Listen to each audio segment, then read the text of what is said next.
and welcome here to more TALKFCB, and welcome back to the channel today, guys, as we are going to be closely exploring the transfer activity this summer between the Premier League and also La Liga. It's going to be a direct comparison, side by side, after particularly this summer, we've seen a huge gulf between the two leagues, and with La Liga's salary cap, that gap only seems to be widening.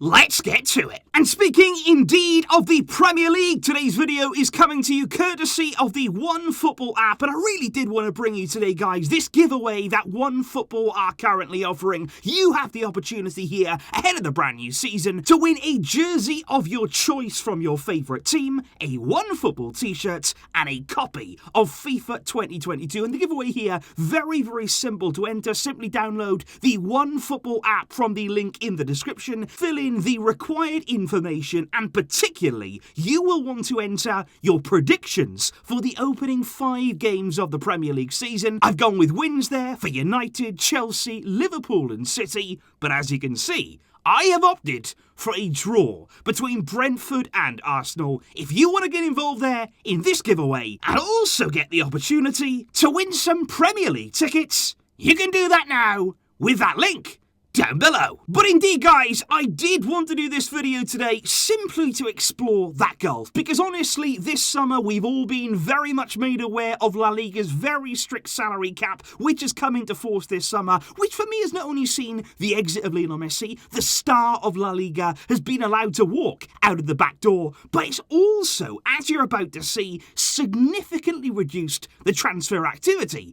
from the entire division. Meanwhile, in the Premier League, they've been bringing in so much quality. Because let's first of all start with number 6, the 6th most expensive signings from the respective leagues, starting first of all with the Premier League, and this is a player who came in from La Liga. Rafael Varane there, heading from Real Madrid to Manchester United for a fee there of 50 million euros, including add-ons there to take him to United. I do think that's a very important signing for United, alongside Harry Maguire. Those two could form a very solid base at centre-back, a position that United have needed to strengthen for several seasons. But in comparison to that, La Liga's 6th most expensive signing of the summer, look at the figures. It's Carlos Alenya, heading there from Barca to Getafe for 5 million euros. Alenya there spending the second half of last season on loan at Getafe. They've decided now to get him there on a permanent basis. And look at that,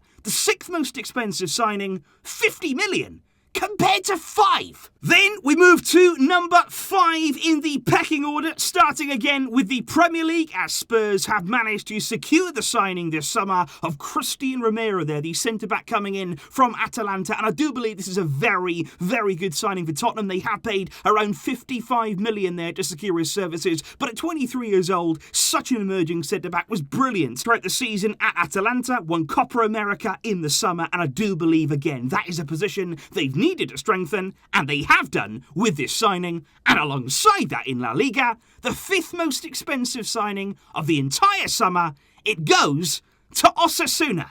They have signed their Ante Budimir, the 30-year-old centre-forward, for a fee of 8 million euros, which for them, it's massive. That has smashed their transfer record there to bring in Budimir on a permanent deal. He spent last season on loan at Osasuna. He was vital to their survival, and as a result, they've taken the chance to bring him in for what's huge money for Osasuna. Then we move to number 4 on the list, and this time it is the other club in North London that have been doing some spending in their defence. Arsenal bringing in Ben White there from Brighton for a huge fee of around 58 million euros, around 50 million UK pounds there that went for, and certainly that's a massive signing on many different levels. I do believe that's an inflated fee. I think you always get that with English youngsters. We're about to certainly see that as this video goes on. Arsenal did need this kind of player. To be fair, they did need somebody to come in and almost start a new chapter there. At the heart of their defence, a new leader, and they'll be hoping that Ben White can give them some much-needed solidity. And alongside that,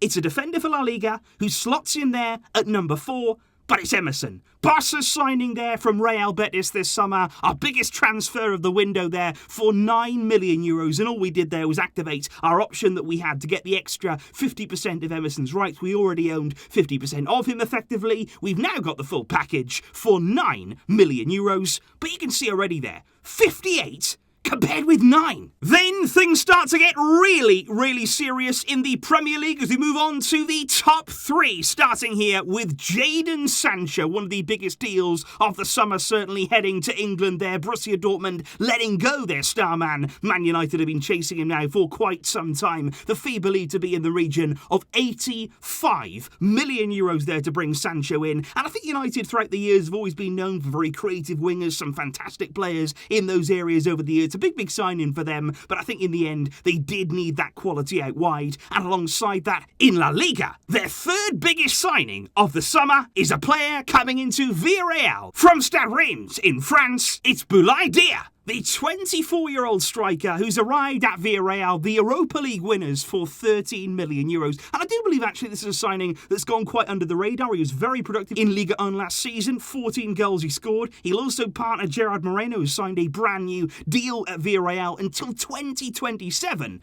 But as you can see again, Sancho 85 million, Dia 13. And then there were 2. The Premier League's second biggest signing of the summer goes to Chelsea, who have re-signed Romelu Lukaku, bringing him in from Inter Milan there for a fee of €115 million here. It seems unbelievable, obviously still in the pandemic times. We're talking about 100+ million transfer fees. Lukaku there returning to Chelsea. You can see why they've gone down that road. Timo Werner had his struggles last season. Of course, Chelsea did win the Champions League, but at the same time in the league they needed more consistency. They only secured top 4 on the very last day of the season. Alongside that though, Villarreal have continued their spending. They're also here at number 2 in the list. The Europa League really helping them out, it seems, there in their signings. OneFootball has made his loan deal permanent there, moving Chelsea to Villarreal for a fee of around €15 million, as Unai Emery really did like what he was seeing from OneFootball. Before then, it's time for the number 1 signings. In the Premier League, you knew it was coming. Jack Grealish has been signed there by Man City this summer, the 25-year-old playmaker who's been very impressive in the Premier League over the past 2 seasons, coming in there from Aston Villa for a fee of £100 million, around €120 million there that equates to. And I think, again, you're looking at that one saying that Grealish is a fantastic player. I'm sure he will be brilliant under Pep Guardiola, but at the same time, it still feels inflated. It still feels there like Man City have paid that premium fee to bring in an English player in the Premier League, and certainly there, that is big money they've spent. And then over to La Liga. The biggest signing that La Liga have made this summer comes from Atletico Madrid, the La Liga winners, of course, who brought in Rodrigo de Paul from Udinese for a fee of €35 million. You can see there, that is a quarter of the price that Man City have paid for Jack Grealish. And I think, quite honestly, it is a fantastic signing for Atletico Madrid. I think he suits Diego Simeone's midfield absolutely perfectly. He was brilliant at Copa America. He's been on the verge now of a move from Udinese for so many seasons. He's been outperforming them by massive margins. Now he's got his big move to Atletico, and I am excited to see how he does in La Liga. And honestly, guys, if you are only now getting your head around those figures, I can absolutely understand it. Like I say, the gulf this summer has been bigger than ever between the Premier League and La Liga. Just to illustrate that fact here, the Premier League top 6 signings there comes to a total of €409 million, or €483 million. In La Liga, they haven't even broken the €100 million barrier. Just £72 million spent, €85 million for La Liga. It's a massive difference. And even when you go further and look at the average spent per club, in the Premier League, the average spent per club, that's even the so-called smaller teams in the league, €40 million. That is the average spent. In La Liga, it is 5.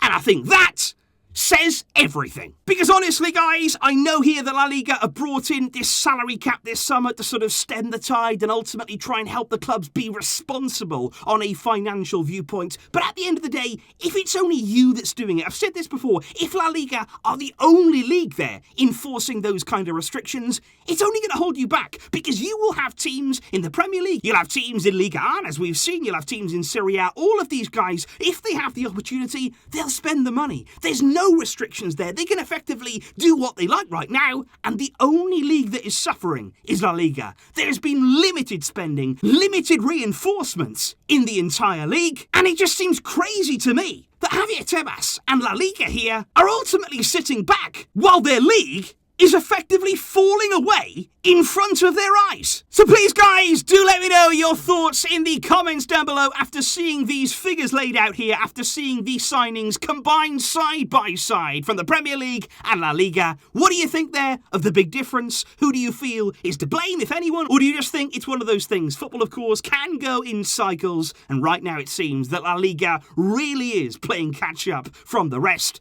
Please let me know all of those thoughts down below. Thank you indeed for watching today, and make sure you're getting involved there in that great opportunity that OneFootball have provided there in the giveaway. I'll be seeing you soon, guys, but until next time, as always, Visca El Barça.